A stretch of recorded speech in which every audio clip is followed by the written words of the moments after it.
कर्कलोको तरकारी सबैजनाले आफ्नो आफ्नो तरिकाबाट बनाउनुहुन्छ। म चाहिँ यसरी बनाउँछु, तपाईँहरू कसरी बनाउनुहुन्छ? प्राय जसो धेरैजनाले कर्कलोको चाहिँ दाल बनाएर खानुहुन्छ, तर म चाहिँ आज कर्कलोको मिठो तरकारी बनाउन गइरहेको छु। सबैभन्दा पहिला म चाहिँ यहाँ कर्कलोलाई मसिनो काटेर त्यसको बोक्रा निकालेर राम्रोसँग पानीमा पखाल्छु।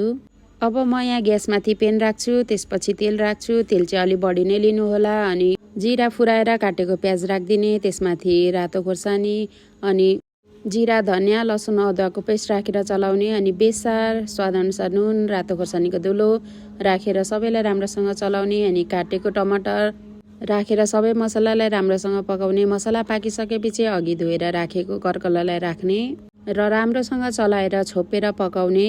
तपाईँहरूले कर्कला पकाउँदा चाहिँ सानो ग्यासमा छोप्दै पकाउनु होला र सकभर कर्कलाको तरकारी चाहिँ कमै मात्रामा चलाउनु होला। यसो गर्नाले चाहिँ कोकाउनु कम हुन्छ। र कर्कलो पाकिसकेपछि माथिबाट लेमन जुस राखेर एकपटक राम्रोसँग चलाउने। अब हाम्रो कर्कलोको तरकारी यसरी रेडी हुन्छ।